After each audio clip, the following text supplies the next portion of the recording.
Yes, so let's start, and I think it's so it is the first discourse seminar of this new semester. It's a great pleasure to have the guests from Vancouver, Canada, and an unusual guest. So Rob is a well-known developer of state-of-the-art software for plotting dots, and will tell us a little bit about it today. So Rob, the floor is yours. Okay, thank you. So someone just needs to enable screen sharing. Oh, yeah, screen sharing for Rob, please. Yep.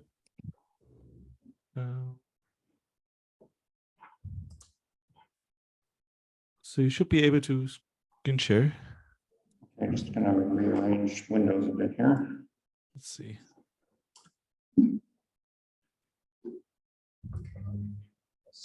I need to see myself. Okay, so let's get started. So first of all, I'd like to thank Pablo for inviting me to Poland. And sorry? I'm not sure. Oh, I'm not sure. Okay, I guess I have to do that. Of course.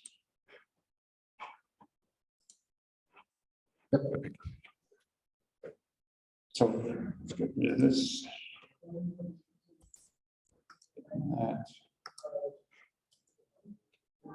So first of all, I'd like to thank Pablo very much for inviting me to Poland. It's my first time that I've been in this country, and it's really exciting for me. My father's parents were both born in Poland, northeastern Poland. I don't even remember exactly where, so I couldn't find the map. But anyway, so I'm going to talk to you about my software KnotPlot, which in May turned 30 years old, which it's really a course project that got kind of carried away. And so I want to keep this, it's not really a talk, this is more of an interactive demo, and I welcome interruptions at any point. Either put up your hand or yell or something like that. So I'm going to start off with just, so I gather that I know you three young gentlemen I just talked to yesterday, so I hope there's not too much of a repeat. But and this fellow here. I'm not studying here or the course of Polytechnic. Okay, and you have are you familiar with knot theory? Yes. Yeah. Okay. Okay. So this is my software KnotPlot, and it plots knots. And there comes with a large variety of knots, some of which are decorative, and this out of the way here.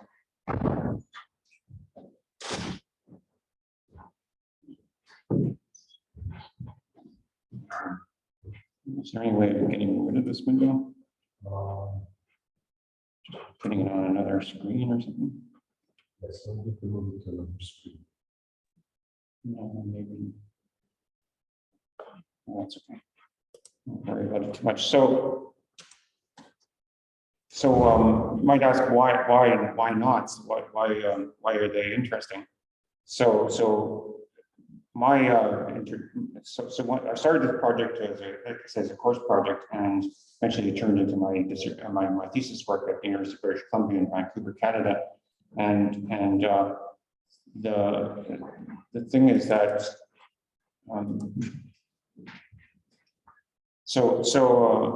there's so KnotPlot was intended as a tool for mathematicians, right? Mathematicians, and in order to recreate, for example, nice illustrations for papers and stuff like that. And but before I get into that aspect of the software, I'd just like to talk about sort of what is the origin of knot theory. So I'm going to contradict myself a little bit later and talk about this origin story. So one of the interesting ideas in scientific history due to Lord Kelvin and Peter Guthrie Tait is that there was this idea that Kelvin had that the discreteness of different knot types, which I'll show you in a little bit what that means, might actually account for the different chemical elements. And this is this is in a fabulous paper by Peter Guthrie-Tate around 1886 or something like that. It's the first 7 orders of knottiness. And you can see that, so this is one of the first classifications of knots in order of increasing complexity. So we have, it doesn't include the unknot, which I'll show you in a sec, but there's the trefoil knot, there's the figure 8 knot, and then we just go up to knottiness. And so the idea was that the different chemical elements would correspond to knots in the ether, you know, that thing that permeated all of space, which was the medium in which electromagnetic radiation flowed. So this would be a hydrogen atom, this would be helium, lithium, and so on. So that had the unfortunate problem with that theory that the ether actually didn't exist. So when that was sort of the end of the theory, and mathematicians continued with enumerating knots. So there was, I think Dorothy Livingston, I think was her name. She was one of the first to enumerate knots to 10 crossings. And then the modern enumeration of knots, which I'll show you right here, this is a table of knots originally due to Alexander and Briggs, and then John Conway in the late 60s, early 70s extended the knot table to much further, and this is the version of the knot table from Dale Wilson's book Knots and Links. So Dale was the one at UBC who was looking for some student to work on a knot project, and he's the one that I connected with in the beginning. And he kindly supplied all of the original data for these knots, which was done by, I think were traced by hand into in digital form by one of his grad students, I think. So anyway, this is so how are these organized? So these are organized according to listed according to crossing numbers. So the unknot is the only knot that has no crossings in the simplest possible diagram. And the trefoil is the first actually knotted knot. And so they just go on from there. And so there's actually a large number of knots, and they sort of increase exponentially with crossing number. And they've been enumerated now to 19 crossings. And I believe that number is 350 million knots. Prime knots, so these are knots which cannot be tied, cannot be made by composing 2 other knots. And anyway, the one very important paper is by Hosty, Thistlethwaite, and Weeks, and that's the first 1.7 million knots to 16 crossings or fewer. And also links, which are two different strings, have also been enumerated to, I think, 14 crossings. Anyway, let me just show you how would you actually create a knot with KnotPlot? You could first of all just give it a file that has 3 coordinates per line and easily load it that way. And that KnotPlot also loads other file formats like geomview's vect format. So if you have knots that you need to load, KnotPlot is very easy to do. But you could also sketch a knot, and so I'm just going to remember interrupt me at any point if anybody has questions. So let's say we just sketch something, and we go under here and go under again and go under and do something like that. And then we want to see if this is actually knotted or not. So KnotPlot has a system for relaxation. It applies various forces to the yellow vertices. There's 2 kinds of forces. There's a repulsive electrical field type force. That power is a bit steeper than Coulomb, so it's not 1/r squared. It's 1/r⁵ I think by default, but you can change the power. And the reason is that you may know that if you have 2 charge carrying wires infinitely long, there's no energy change if you move them closer to each other. So effectively, the Coulomb force doesn't tend to repel enough. And then the other force right now is acting as a nonlinear spring, which is acting along the adjacent vertices on connecting an edge. And so we started with something a little complicated, but we definitely have an unknot now. So instead, if we sketch something which is truly knotted, And so how did you solve the problem of not intersecting edges? Did you put a charge on the edges, or there's a charge on there's a charge on the vertices, not the edges.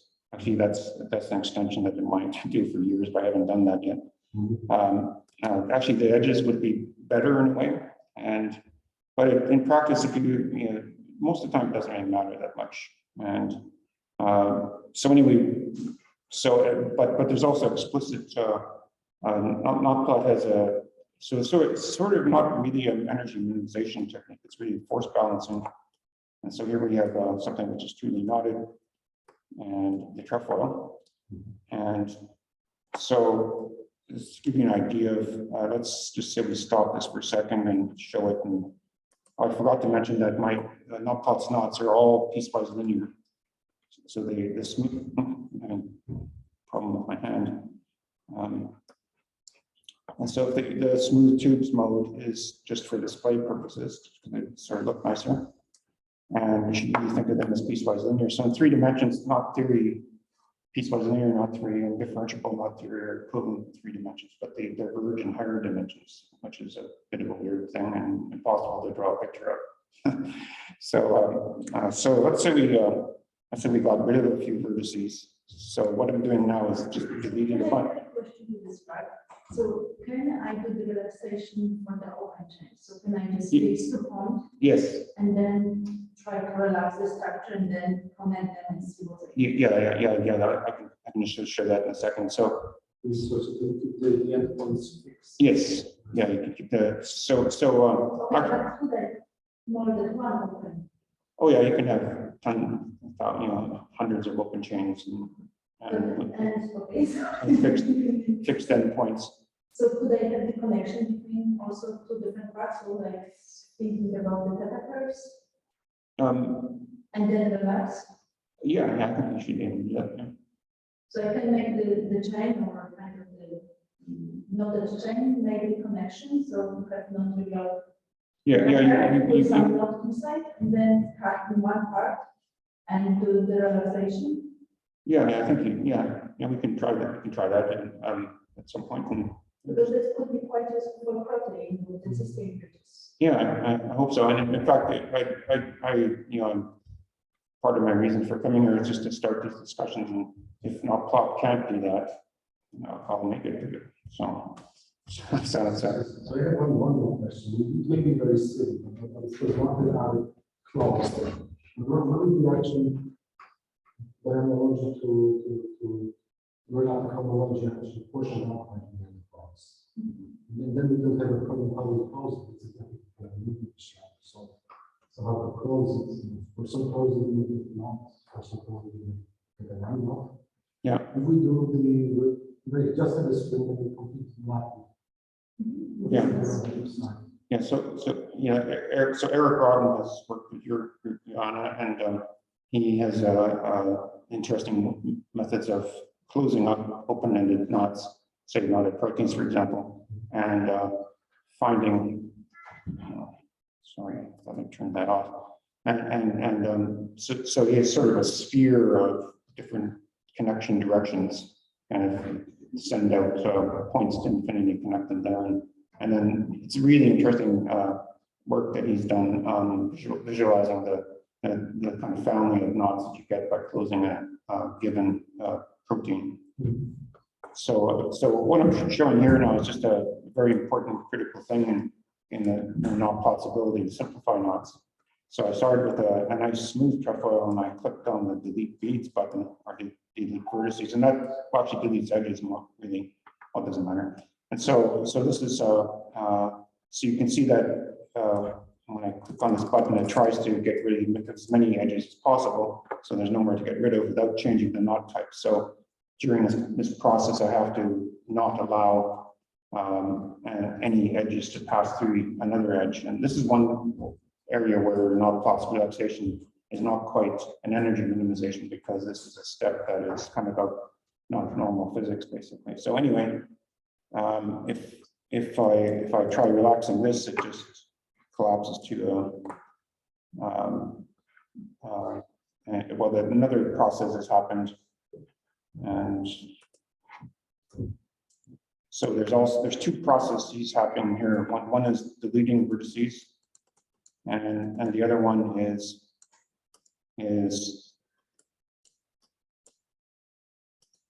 oops, I'm doing the wrong thing. That's why. Sorry. So the first thing is to delete edges that are not necessary, and now it's stuck, and so we allow the edges that are stuck to split. So this splitting and deleting of edges is an important technique for simplifying knots. So everybody, I think everybody knows that one of the key concepts in knot theory is that two knots are equivalent if you can, have a homotopy between the two embeddings. So in particular, it's pretty easy to prove that the trefoil is not equivalent to the unknot, and so the unknotting problem is a major problem in knot theory, and it is decidable, but it's I think it's at least exponential in the number of crossings. I can't remember exactly. So anyway, this is a nice puzzle to look at. This thing is either the trefoil or the unknot, and so there's an unknown 1 and unknown 2 here, and they only differ by a single crossing. So most people in the audience have seen this before. Any guesses, or which is unknown 2 the trefoil, or is unknown 1 the trefoil, or the unknot? So is it unknown? This one, I would say it's unknown. Okay, anyway, so let's just find out. So this is unknown 1, and this was originally due to Ken Millett, I believe, this embedding. And so that actually is the unknot. And I should say that elegant deformation, there's no intelligence there. It's just simply the two forces acting and balancing out. So if we pull that one crossing through, oops, I didn't intend to do that, but so we pull the crossing through, it looks like that, might be simpler because it's just a loop that you can undo, but that actually ends up being the trefoil. So that's kind of a fun thing. And a related one, in fact, this was independently shown at the Tangling conference that was just out in Potsdam. One of the presenters there had a different method for relaxing when he used this knot. So it was originally suggested by Mike. Is there a question? Yes, which learning item you use to actually get this question on the screen which you just showed? I mean, there could be this one or this one. Which? There is a menu on top of in the right window, if you see. Yeah. And what did you do to actually get this? This user interface, Yes. it was written from scratch. I wrote it from scratch. Oh, I see. Okay. Yeah, it's written entirely in OpenGL, and it's one of the when I started this work, I was working on silicon graphics, huge, refrigerator-sized computers, and there was X Windows, but I just wrote my own user interface, buttons and sliders and menus and panels and stuff like that. So the advantage is that this is cross-platform. So if you have a PC or a Windows version PC or Windows or a Linux version of KnotPlot, it has exactly the same user interface. The downside is that it's not standard. So I'm planning a KnotPlot Redux, which will be a redesign of the user interface, which will be have a native user interface on all the 3 platforms, but it will still have for people who actually like this interface will still be kind of a classic mode. You can use a classic interface. So So anyway, this unknot is due to, well, I guess I learned the surprise. Anyways, this was proposed by Michael Friedman as being something that might have impediment to unknotting or showing reducing it to the round circle because and it turns out that there's actually no problem at all with that. This is just again the standard, the two forces relaxing or balancing out that I mentioned before. And then another example of this kind of thing is so if we can, this is the purple pair of knots which were listed in Dale Rolfson's book and other previous knot tables as being distinct knot types until Ken Perko in 1974 showed that they, in fact, by drawing pictures on the back of an envelope, basically, he showed that they in fact are the same knot, so that had to be, all the tables had to be corrected, of course. And this is KnotPlot's own proof of that. So if you can smoothly deform two different knots into the same bedding, then they are in fact the same. And then one more. Okay, so then before to do this one, because the previous one, it's because quite useful because of the product. So if I have two proteins, let's say one is for me and another one is unknown, and I separate those, then if I have the X-ray coordinates and see what is the easiest way to move from one structure to another one. Yeah, Because that could be quite useful for this all machine learning mind results. Yeah, I'd have to think about what the best way of doing that is. But I mean, because then we have this 148 type of knots that is somehow impossible for me to handle. And they predict really, 200 million structures.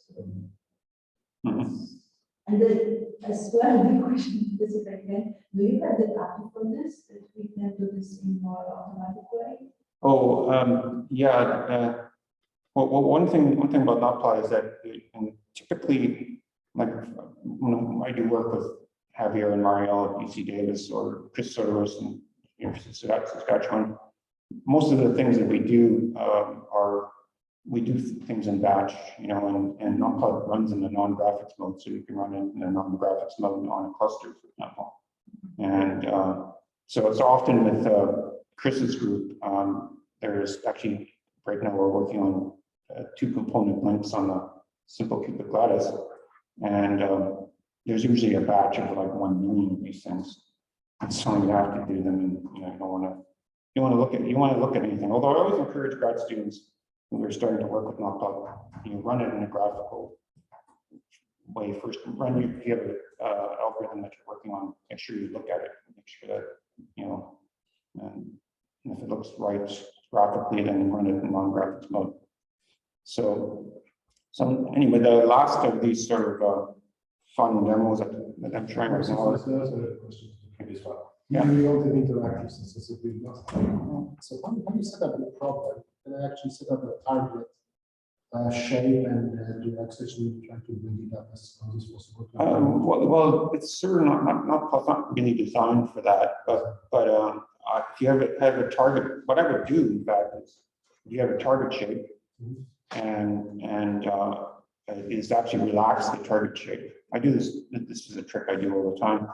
Relax the target, just make it relax to whatever knot type, and then just run it in reverse. So I'll actually show also at the very end. I'm going to talk about Leonardo da Vinci and some of his knots. It's very similar to the discussion we had yesterday also where we had proteins. So when you look at all possible local movements of the relaxation functions, you have astronomically many of them. Yeah. When I look at the animation, the one on the right exactly matches the one on the left. Yeah. It's clearly handmade. So I'm wondering how you can ensure that both they're the same. Yeah, I'm not sure if you can always ensure that, but in the way I did this is not being done in real time, by the way. This is just but it was relaxed KnotPlot. So I took each of the individual things and just relaxed them. And they, in fact, went to exactly the same shape. So that's how it was done. And then there's one other example. This is also from Dale Ross's book, Knots and Links. And it's an example of the Brownian links are due to, the concept is due to Brun.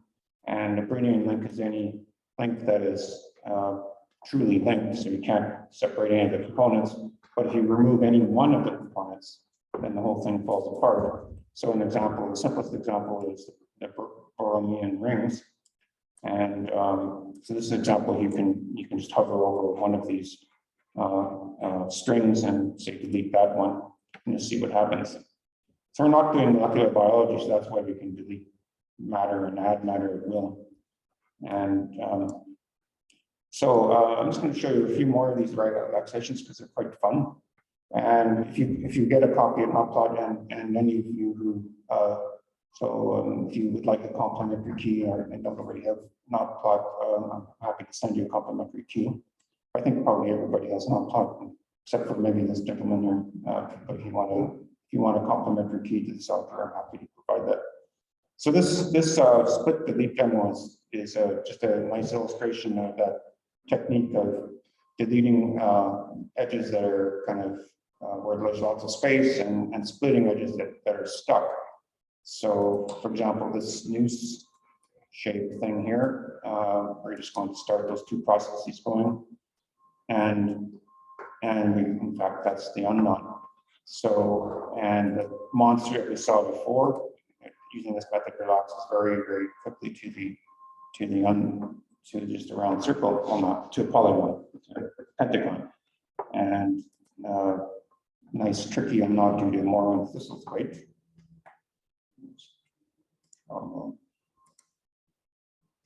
That was easy to relax, but KnotPlot doesn't always relax things, and there's not one more complicated unknot, which it does. But let's try this big unknot.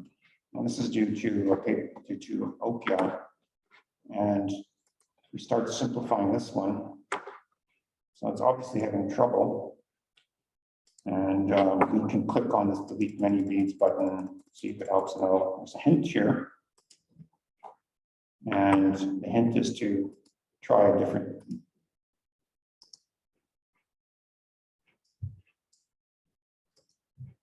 So the hint suggests that we turn on a drag force. So I mentioned that there's an attractive spring and a repulsive electrical field type force, but there's also about a dozen or more other forces in KnotPlot that you can use. One of them is an interactive dragging, so you can pull the string with this, pull this over here, and then now let's see. Let's just see what happens if we delete many beads now. Then it basically just falls apart. So do the round circle, a nice round circle. So that was interesting, and it seems that sometimes there's impediment to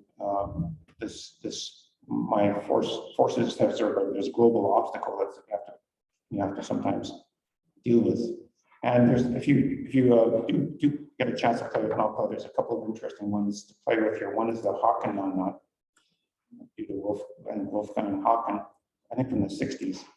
And this is 141 crossing diagram of the unknot. How did they came up with it? Hmm? How did they came up with it? Yeah, I'm not sure. Well, actually, if you do start relaxing this one, you can sort of maybe get an idea. And so it's going very slowly. Let's just talk it out a bit.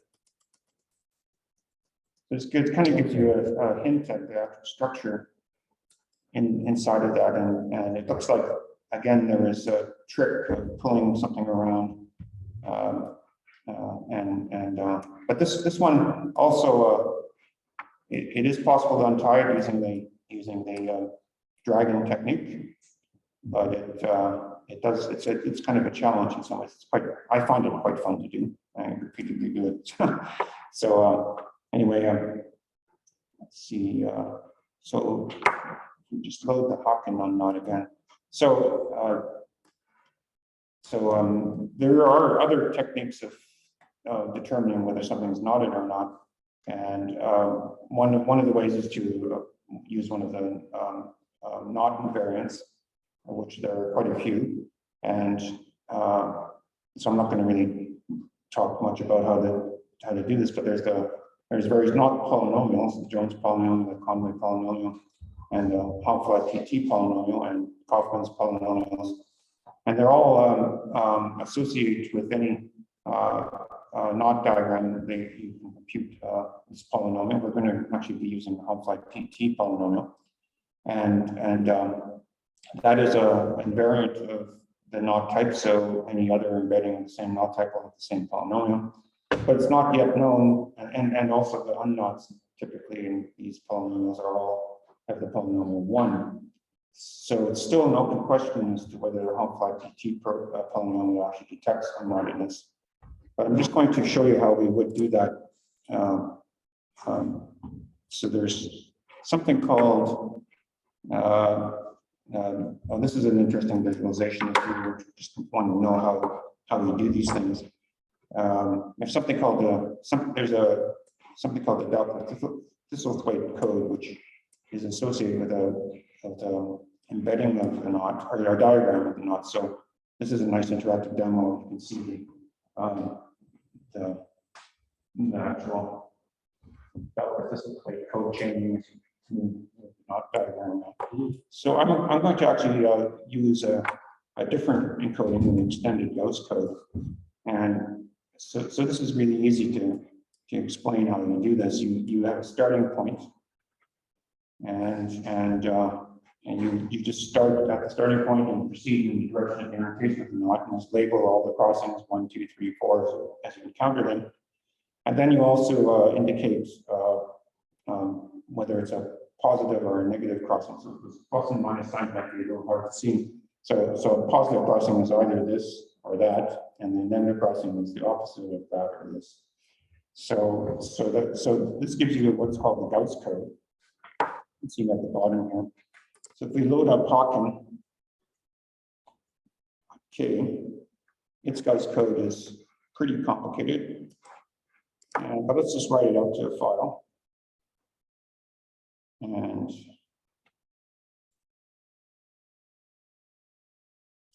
so that's the Gauss code of the Hawken knot embedding. And now we're going to compute the Hopfly-TT polynomial of that. And so it's 141 crossings, and it comes out 1. So that's a pretty good proof that it's either an example, a counterexample that the Hopfly polynomial detects unknotedness, or it actually is unknown. So it turns out that it is, of course, unknown. So anyway, that's kind of, and this is actually something that Eric Rodden and I recently have been talking about a lot, and we're releasing some public domain software for computing these things. So this is my program by JHopfly, which is a wrapper over libHopfly, which is fix Bob Jenkins's Hopfly code from the early or the late 80s, early 90s, I think. And Bob Jenkins's code is extremely fast in certain cases. There are other calculators in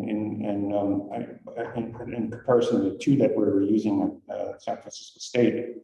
I was working with Javier Mariel. The Jenkins's computations are millions of times faster than the alternative code. So it's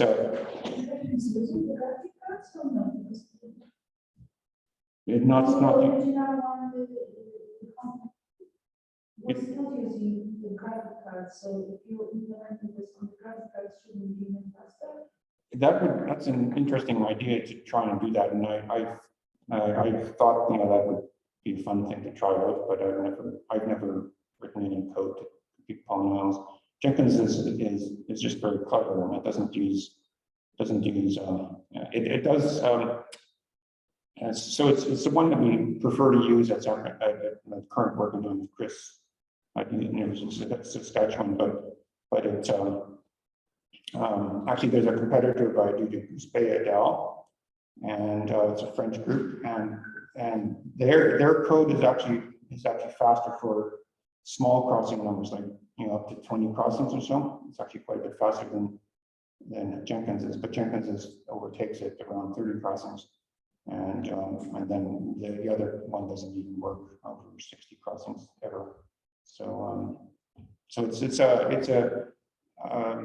anyway, Jenkins's code had a bunch of bugs in it, but they were fixed by this individual. I can't remember right now his name, but he's the one who has libhontfly, which is just available through GitHub. And then that I used. It's still, Jenkins's code still had some problems because it didn't handle split diagrams. So you have, so you just have to kind of fudge that around. So that's what my fix is. And also I modified the Gauss code is actually, I'm showing you here, is actually quite understandable. You can kind of get it's quite easy to understand. Jenkins has his own coding system for knot diagrams. And so that's another thing I added, was just a conversion so that this program now reads the Gauss codes. So it's So if I have 20 terabytes of data, what would be the fastest way to check at least to scan if there is not well, depends. Well, I don't think so too much. I mean, this is all the data on the line that they just. So I mean, that will be like, no, it's exactly 200 minutes. 200 million knots. Structures. No. Chains, let's say that, Yeah. And what is their crossing number? I don't expect that more this time. Yeah, that should be really fast. I mean, Really fast. Okay, I have on my computer implementation, so for us, we think that let's say roughly 20 days on the. I think that no. See, I mean, it's just time this.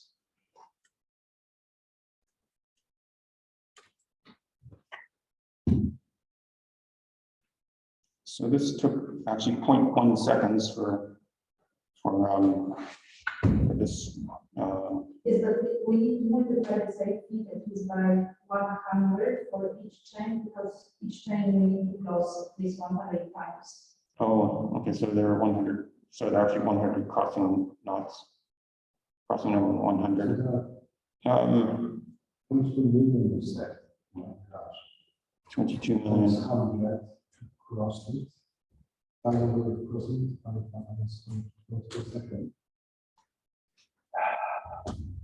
mean, but that's a good candidate for running on a cluster and running. Yes, so we actually, Yeah. try to do this, but to find this new type of notes. Yeah. So every year we take 0.2 seconds. You have 100,000 bars. If you want to close every 1,000 times. No, I think 1,000, but for the beginning, I think 500 is sufficient for one. So for 1,000 times 1 year, 2 months. Yes. Okay. That's okay. No, the faster than the machines then the right. Yes.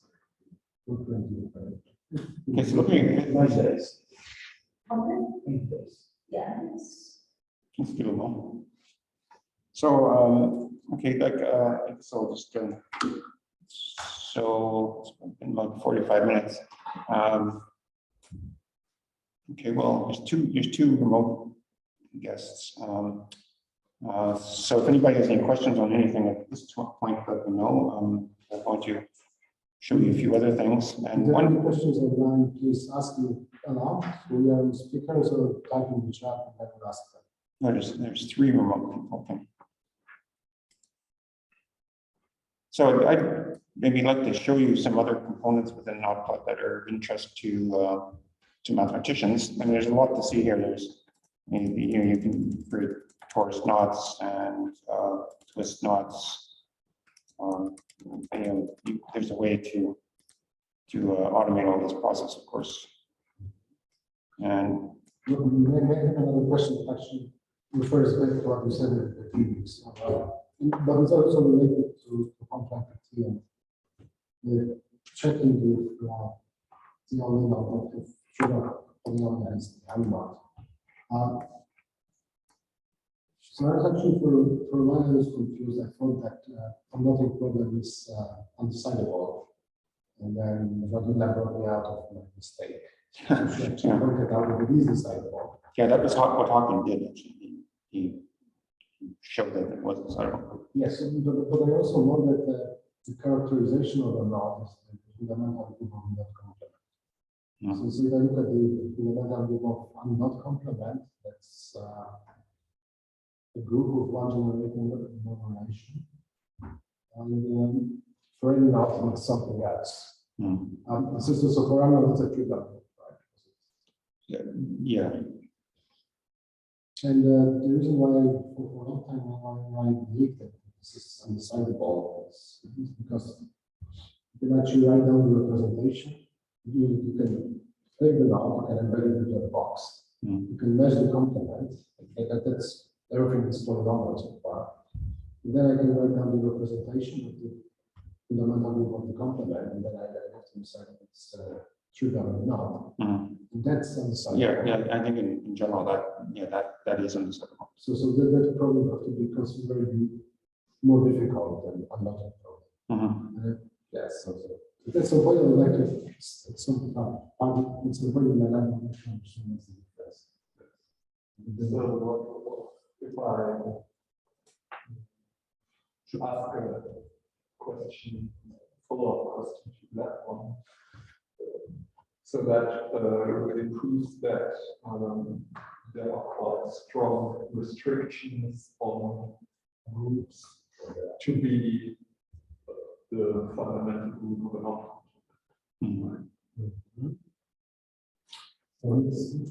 Yeah, I'm not really sure, or I can't remember how can improve his decidability thing. Maybe Red Little actually might know the details. A priori, there's an interesting question. What any group can be. If you can find that, I will use an example. Okay, so I had this situation. I interviewed some university for some position. When they asked me the question, we put your number and say, can you find it? Complement. I don't remember the architect. I remember. But my first encounter with knot theory was actually on those lines. Actually, this with more theory to simplify the representation of the complement. They are able to go up to 9 or 10 crossings, just without any relaxations. Just in the pure algebraic machinery to check if the groups are isomorphic or not. I mean, we are looking for counterexamples. We try to dig it up and check on this. Although I'm not sure why construction successfully mentioned the complement that is most second does most second. There is a possibility to nice relation of Morse theory, computational algebra, and knot theory. So I thought I'd just show you a few different techniques for creating interesting things in KnotPlot. And one is the tangle calculator, and so this is of course based on John Conway's seminal paper from either '69 or 1970, and he created a notation for tangles, and he also has a well, anyway, so what do I actually want to show here? So, tangles. So he introduced. So in KnotPlot you can have what I now call and other people call tangle templates, and this is a tangle template is a knot diagram that has a bunch of strings connecting tangle holders. So the individual tangle holder is indicated with this Conway L, which is from this style used in this paper, and so there's a numerator tangle template, there's denominator tangle template. And then there's Conway's different, what he called basic polyhedra.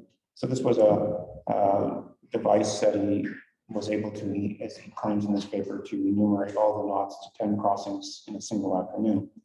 I once did a talk at MSRI in which Conway was speaking right after me in our morning group.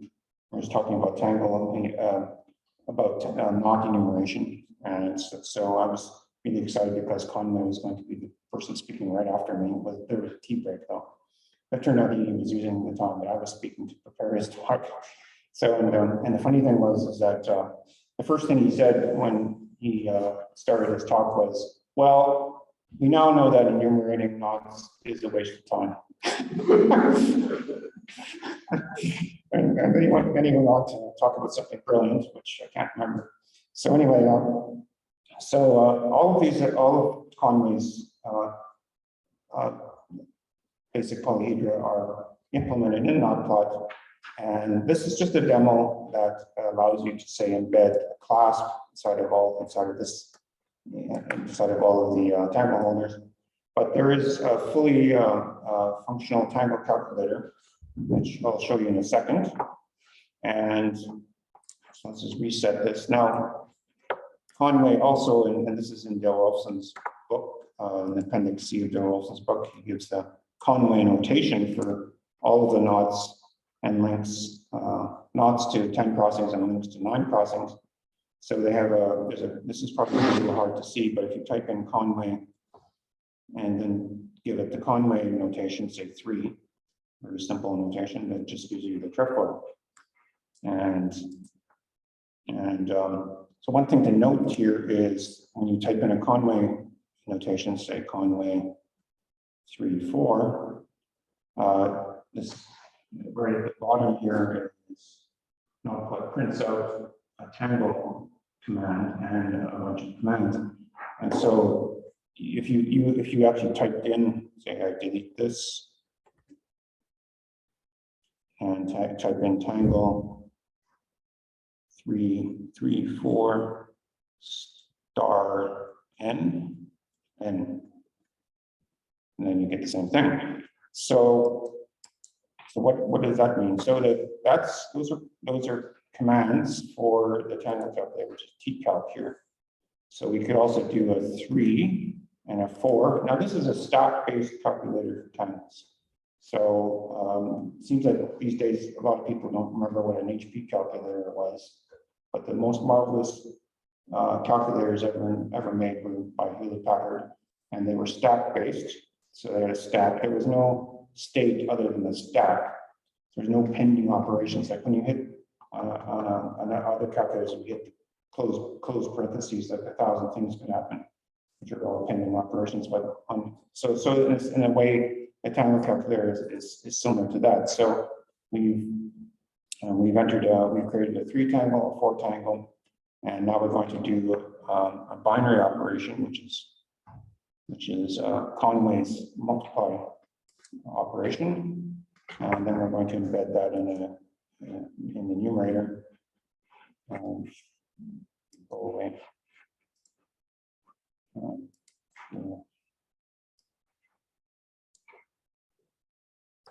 And so we have the same thing. So I don't really have time to talk much about this, but it's a very powerful thing. And so, for example, if you wanted, and you don't actually need to use the interactive tangle calculator, you can just type stuff in. Why did I accidentally click on alpha-2d? So that's not going to cause a problem. So, for example, you can also type in a continued fraction. So Conway showed that there's a one-to-one correspondence between continued fractions and knot types. And so that's that. So that's pretty neat. And the biggest application, the place where the tangle calculator is most used in KnotPlot is the topological interactive construction engine, which all of the intelligence in that is due to Isabel Darcy. And also her supervisor for dissertation was David Sumner's. So it was really Sumner's and Klaus Ernst that really brought tangles and into modern knot theory in a big way. I mean, I don't really have time to talk about. There's two versions of it. There are manuals. If you right-click on the control panel in KnotPlot, you get, that's where the menus are. Don't worry about these menus. There's the standard Mac menus, and there are manuals. And TopOICE has two manuals, one for TopOICE X, which is for crossing changes, and TopOICE R, which is for recombination. So I'm just going to show you a little bit of TopOICE X. And so, for example, if you wanted to see how to get from, say, this knot to this knot with just crossing changes. So we're going to find a path between those two knots. And so this is, so there's, to get from one, so this is basic, this only works for rational knots, I should say, which I haven't explained what those are, but there's two steps to get to those two knots. And the first step is here. And so this illustration, I recently changed something which makes the strings thin. So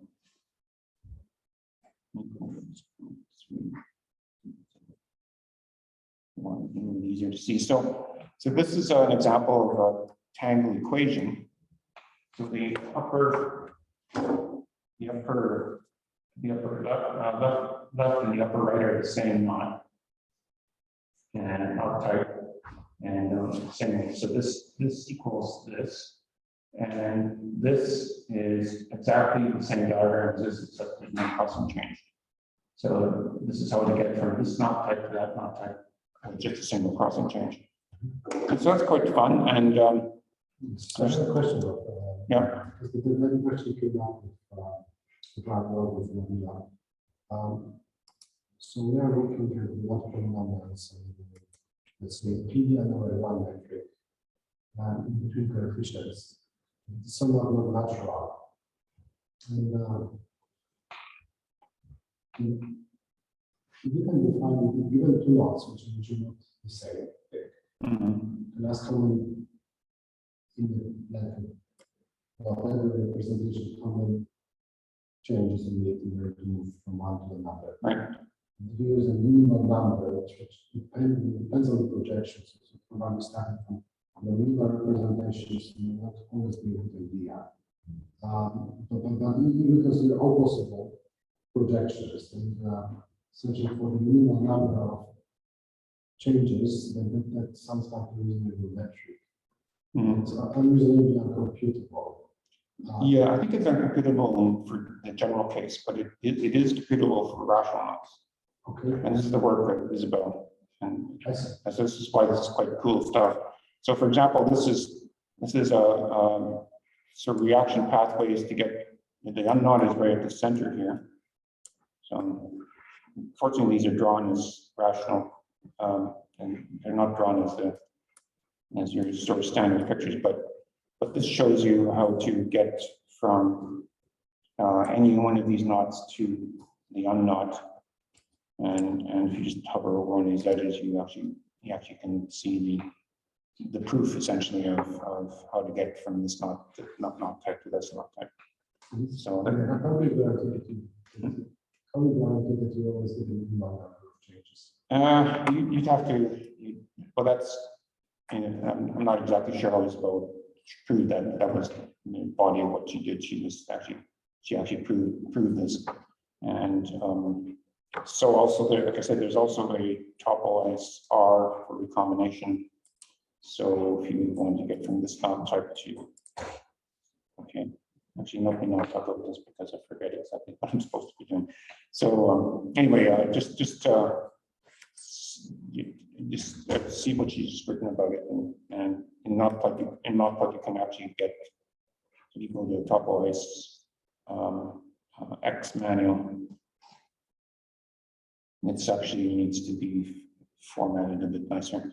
So it finds all rational knots up to 13,000 distance one from a given rational knot. Oh, I see. And That's so you have a table of it, or you need to. but there is a table, like for example, actually this this file, if you unzip this, and so it's all documented. But it only works for rational knots. So, could you remind me of the definition of rational numbers? So Yes. the characters are included here, or the pendants? So rational knots, actually, I'm glad you asked that because there's a nice demo on that, which I should know this. the rational knots are, the most common types of knots. Basically, they're knots that you can get using this technique of having two strings and twisting the ends. And depending on how you do this twists.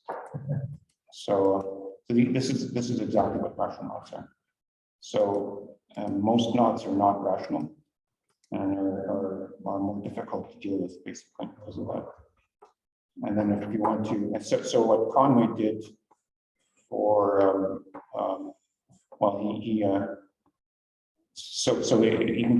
Conway notation for a rational knot looks like just a bunch of numbers. So, but you sometimes see commas and other things in the Conway notation, and that indicates that they're not rational knots. So they can't be constructed using twisting techniques like this. And so to get a knot with this, you just usually take the numerator. And so anyway, that's what those are. So So far you can go with the not rational numbers, so the characters and such type of so we'll repeat. How far or how many percent you can compute when you have not rational numbers? Oh, well, yeah, I don't know exactly. I mean, as far as I know, most knots are not rational, but I can't give you. I don't actually know what fraction. Yeah. Do you know any crossing line of a knot? You must be able to definition of knot. Oh, that's no, I don't know that. So Mila says it changes with the crossing line. yeah, no, she's a much better person to ask. So Mila, do you know how different they are? Sorry, can Rob repeat the question, because it's very hard to hear you. I did comment in the chat, but So if I understand the question. no, can Rob repeat your question, because I can hear Rob, but I cannot understand you. Yeah. Please. Yeah. So what exactly was your question? So I think I understand the question. So maybe let me reply. So the idea that if you're looking at knots the way that Rob presented it in the with the crossing number, somehow if you sample that way, it's not a representative sample, okay, to put it bluntly, and that holds with like so many different properties, not just whether it's rational or not, right? Because, for example, alternating knots are overrepresented in small crossing knots. So I don't know the exact numbers or any actually theoretical results about this growth, but it's a known thing. Does that answer your question? Yes. Yeah. Yes. So I have a follow-up question. So what's the minimal crossing knot, which is not a rational knot? Can you repeat my question? So the minimal crossing number of any non-rational knot, which is this first non-rational knot. Maybe 8 crossing? No, 6 crossing, right? It's Broman rings, right? 6 crossings? Broman rings are not rational knots. If you think about them, right? The way you do it, there's 3 circles intersecting each other. And then you have a triangle in the middle and you have a triangle on the outside. So you just like pull the inner triangle up, let's say, and the outer triangle down. And that gives you a nice little prism, triangular prism. And basically in a vertex of each prism, in each vertex of the prism, you put a crossing. And that's the Broman rings. Okay. And then the way that you build knots out of there, that's a perfect thing. So I guess Rob can point. So the inner triangle there, again, you pull it up, the outer triangle, you pull it down, and you get this triangular wrapper, right? The sides of the prism are also perfect. There you go. the inner triangle and half of the sides are purple, and then so on. So, but anyways, the way that you get it, you can sort of see that each crossing you can replace by a little tangle, right? So the idea is that this is kind of your template. This is one of Conway's polyhedra that Rob talked about. And then you can replace each crossing that Rob, oh my goodness, it's beautiful. Okay, so then you can put as complicated thing as you want in each one of these little circles, whichever tangle you want to insert there. It's always going to be a non-rational knot. Okay. Yeah. Thank you. You're welcome. Glad I could contribute. Yeah. Yeah, let me just show that. So if you do want to, and this is actually something I did want to show. So if you had so you wanted to do exactly what Rick just said, there is a way of creating a Conway basic polyhedra or a tangle template with the templates auto command. And so you can see that it's created a bunch of little tangle holders. And in order to get, so we just have to install that as the current template. So if we wanted to say do 1, 2, 1, 2, 1, 2 T. So that's made some of the things just one crossing, and some of the others two crossings. So we could also, there's a shorthand for embedding, say, a 2 tangle and duplicate it for all the tangle holders. So I could reduce that, and to get something more interesting, we could easily do a tangle, say, embed a clasp tangle. We could spin it this. And so actually you can do very interesting things with the tangle calculator. So it's a lot of fun to work on that. I have a suggestion from a software perspective. That's absolutely fantastic what you are doing. You should have a YouTube tutorials. Should have what? You should have YouTube tutorials on how to do this. Yeah. I should actually. My one YouTube I took down. I haven't replaced it. Yeah. So it can get a little. It can get a little crazier than this actually, because you can say tell KnotPlot to. So questions you can answer them. You know, you are. Yeah, I definitely need to market this stuff more. I don't do a very good job of that. So what we're going to do now is tell KnotPlot to start listening for notifications from other software. And so it's listening for notifications, and the software we're going to use is a little polyhedra program that I wrote. And it made a sound which indicated that okay, I don't even need the sound. And so what we're going to, this is some software that I'm happy to provide. It's only exists for Mac at the moment, but one of these days it'll exist on other platforms.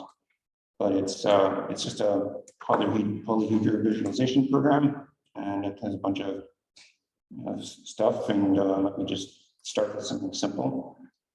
Say a cube, for example.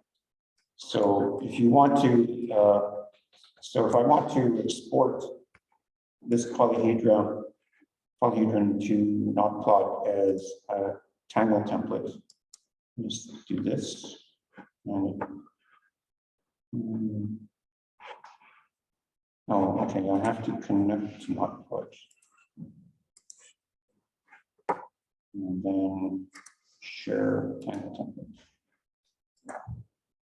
Okay, it's a problem with running more than one KnotPlot simultaneously, so let me just do that from scratch.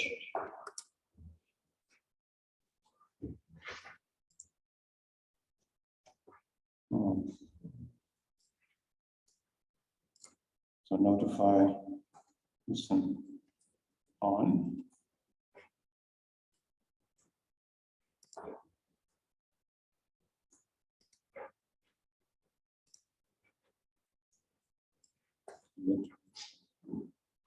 Zoom, we don't like Zoom's windows. So the idea is to share this as a Tangle template. There we go. So we have a Tangle templates, and in a similar fashion, we can embed that key holder, just tell KnotPlot to use it. And then if we wanted to put the clasp in each one of those.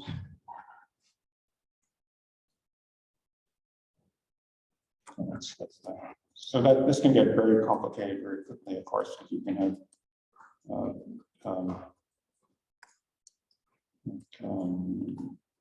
you need something that has what we could do is just say load the cube and split the edges, split the faces, embed that on a sphere, and then send that to KnotPlot.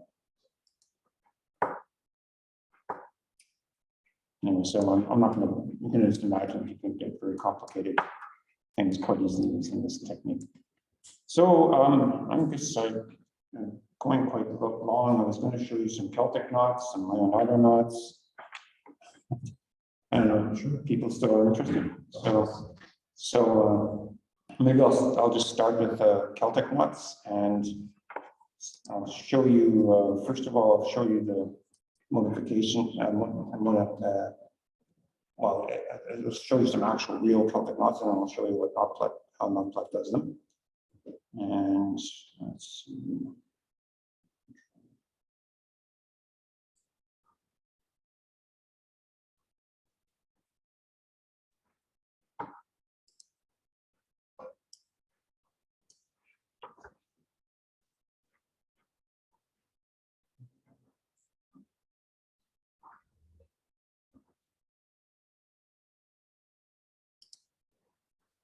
Oh, remember now.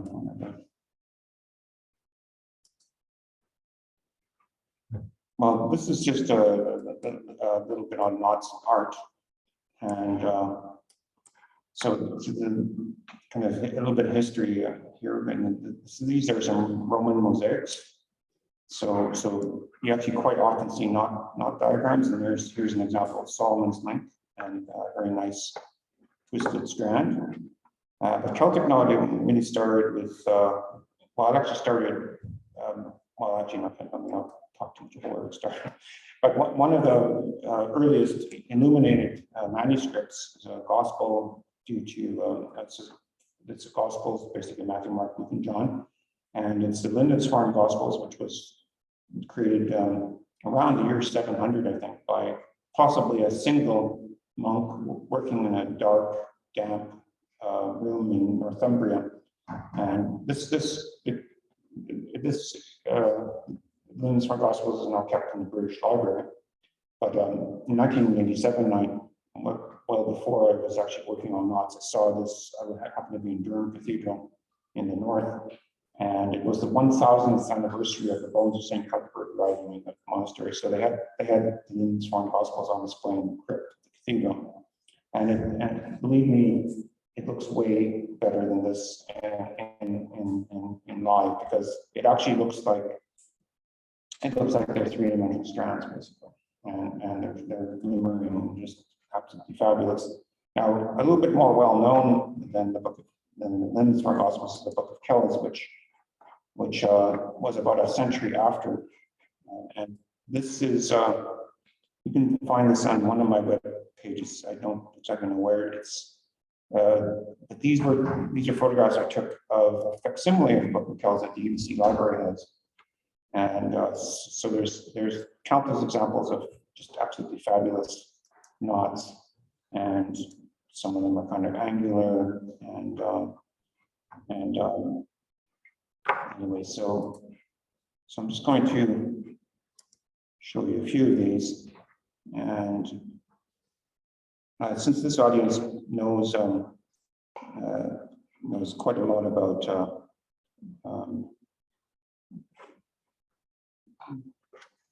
DNA, so I'll just show a very brief image, even though everybody knows this.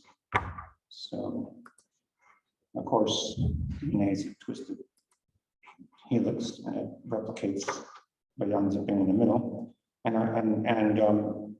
it's rather curious that about in the year 800, this book of Kells was illustrated. There's this diagram, which and if you actually count the number of base pairs here, there's about 11 per full twist.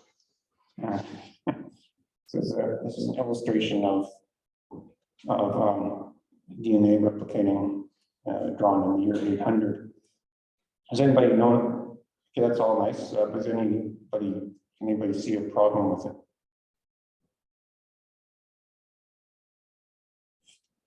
So it's actually a left-handed cadence. So you go through all that effort of discovering DNA replication, you make a parity error. It's coming from RNA from Mars to find the Could have been, yeah. so Yeah. So anyway, I actually used this. I used this for a conference on molecular biology in San Francisco in 2009. I designed the website and the poster, and I used this picture as a banner picture. And actually, there were complaints that it was left-handed, and I was actually asked to change it, and I refused, of course. If you can't mess with the book of Kells. So I'm going to just give a super brief illustration of this. Maybe I should just, I don't know, maybe I should, it's getting quite late, maybe I should just skip. I'll show you the most basic thing perhaps. Celtic knots are really easy to explain how they're done, and the simplest kind of, so basically you start with a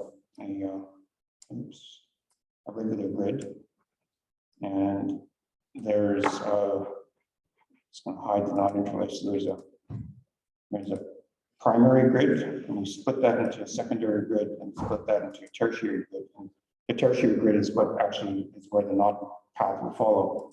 And so that's essentially that's all there is to it. And then you can add what are called break lines.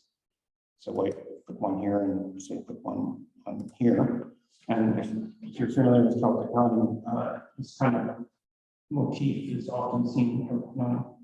Anyway, so that's that. And then the fun thing is that you can use other kinds of tessellation, other kinds of you could say, for example, use this cube that we have split here as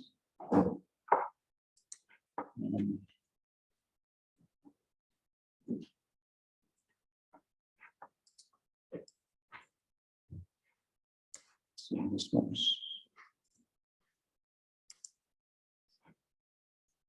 okay. So we use that as a quad grid, and any quad grid you can do the Celtic knotting procedure on. Okay, so that's a lightning quick introduction. If anybody wants to know more about the Celtic knotting, it's a lot of fun. I'm just going to show some Leonardo's knots now, and we'll end with Leonardo. one question. So if I have many chains, I use the XYZ format, but how I will say exactly they are separated chains. Oh, so how do you indicate there's two different chains? Mm-hmm. Yeah, so that's really easy. It's the easiest format for helping you. I'll just load something up and say, just do this and. Because I Say you have this thing, for example, and you want to have it open. So you just in KnotPlot, you just say open all. So it's now open. And actually, let's just split sides. And then just do a little bit of relaxation. Okay. Anyway, so if you actually save this, you can just save that as x.txt, so it'll save as plain text. And it's just exactly this. There's a blank line between the components. And so if we load that back into KnotPlot, and you are in the way one more time.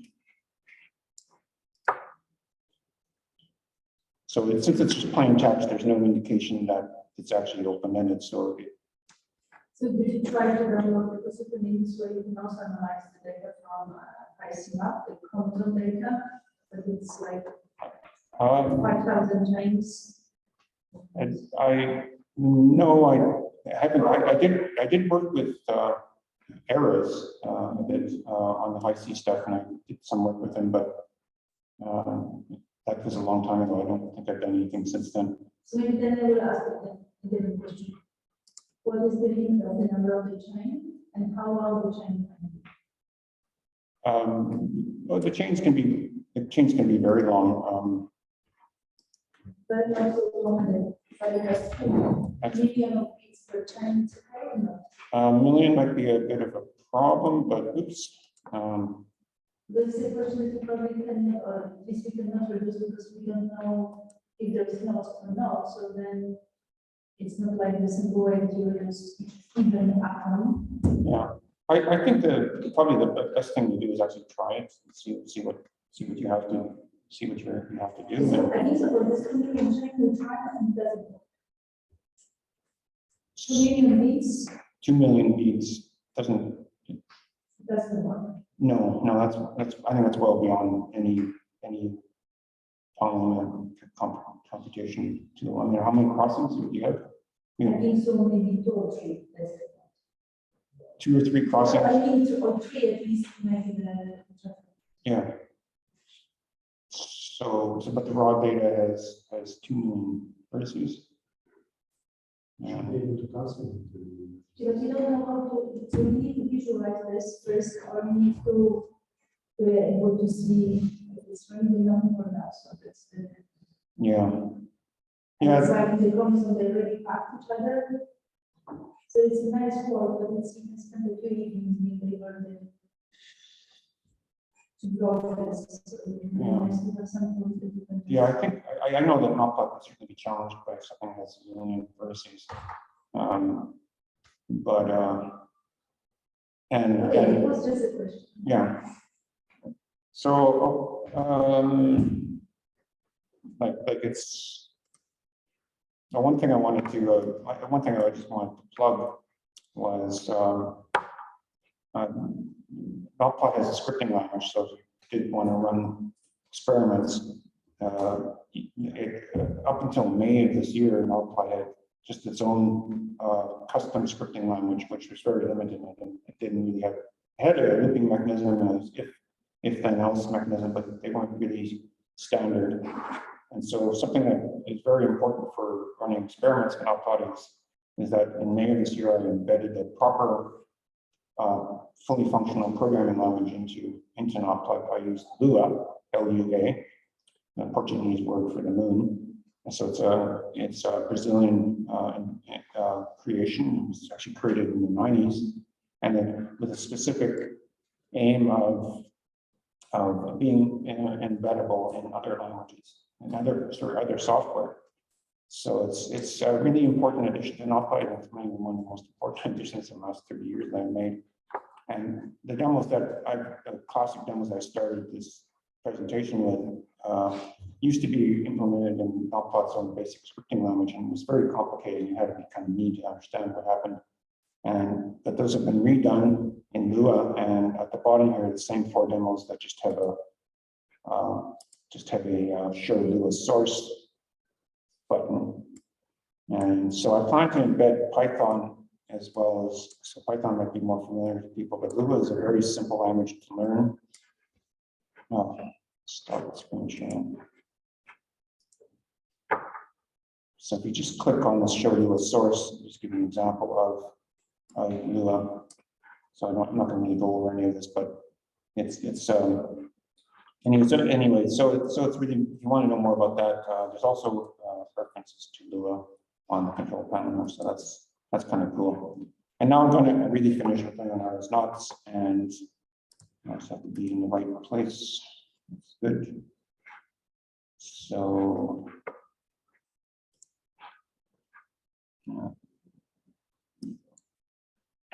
So Leonardo da Vinci turns out to have been a bit of a knot crazy, crazy about knots, and he and Albrecht Dürer, whose name I find almost impossible to say, did a very, sometimes called Leonardo's concatenation. And so I think Dürer was the one who copied Leonardo, not the inverse, because they did overlap there. Leonardo was about 19 years older than Dürer. But so Dürer has a similar set in etchings, and this is one of the ones, and you often see that how many actual strands are there in this main body of the interlace, and so it's often claimed to be one, and this is because I think it's very hard to tell about by eye or tracing it, and so there's another Leonardo did 6 of these, and they all have very interesting symmetries, and one turns out that one person in our sort of community, Ken Millett, and his colleague Jessica Hoy, did actually write a little paper on it, and so that's actually quite cool to check out. And so I worked with Caroline Gucciardi, a person who wrote a book on Leonardo's knots. She lives in California. It was published a few years ago, and I did some illustrations for that book. And this is just an example of number 3, and it's illuminated with the symmetric energy drawing mode in KnotPlot, which is like a self-illumination thing. The tube is actually glowing, and so that's quite a lovely thing to look at. And it turns out that if actually that's just a static image. Okay, so anyway, there's also another one for that other one. So these are quite lovely to look at, and so anyway, I was just going to give you the answer to. Sorry, I'm not. Trying to see more.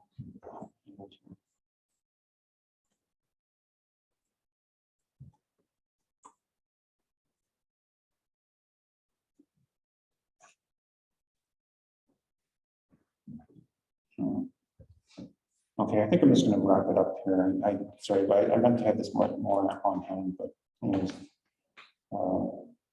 I'm here for the next almost 2 weeks. I'll leave on the 3rd of October, and I'm around, and just ask me questions about KnotPlot if you're interested in it, or any of these things that have popped up, and we should try some of these. Yes, so I will make a list of the things I put there.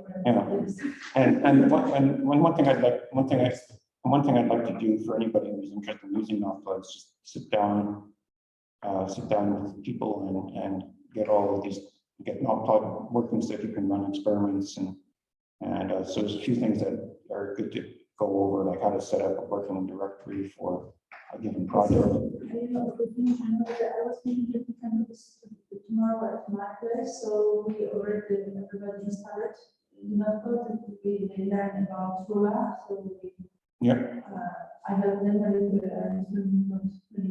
Sure. So I could go to your place, and I think everybody from the team wants to come, so sure. Yeah, it would be a good idea for you to come. It will be your pleasure. My anniversary. Enjoy. But you guys should come and visit stuff. You could send me the address. So for us tomorrow, 1 o'clock will be the best, if it's okay with you. Tomorrow for 1 is great. So then you can stay a little longer, so that everybody is going to set up. So we cannot start before because they decided to switch off the electricity. Yeah, I'm not a morning person anyway, so 1 o'clock is perfect. So 1 o'clock So tomorrow. meaning that I can prepare also the list of the things what will be useful to do, some kind of basic things, how to be implemented, or how to really see the node, and then a little more advanced how to use the API and how to also make a nice pictures out of this. Yeah, This is my biggest problem, something that if I need to have the graphics or the vector graphic representation, and I need to embed this in some other picture that would be. Yeah. So I will prepare some kind of the more complicated node specs on the DeepMind. That it's hard to see them by visual inspection. introduction, let's say, and we can work on that. So I cannot promise that each of my students will be ready for tomorrow, but. Well, that's fine. I mean, and you know, I just. But I think Bana, me, Bartek, and maybe David and Barbara, they should know something a little, but then it will be other. So it will be more hands-on session. It's okay with you? It's on what? And so the more practical that we will see. Oh, yeah, hands-on session, yeah. Yes, so that's basically it. So,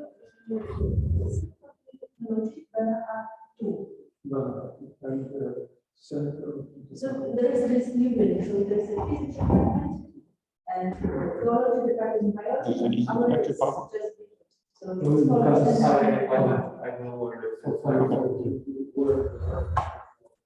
Should I come here first and then we all head over there?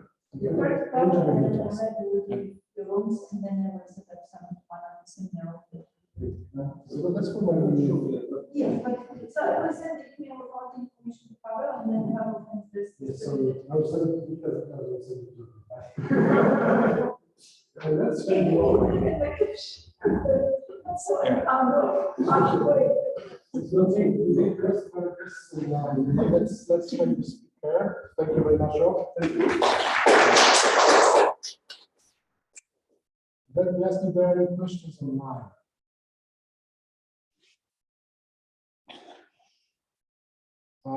So the people online, if you would like to join the session, I'm pretty sure, Nicholas Matthias can facilitate it. So Jan in particular, if you want to play with notes, you can do it from there. Jan, feel free to stop the recording.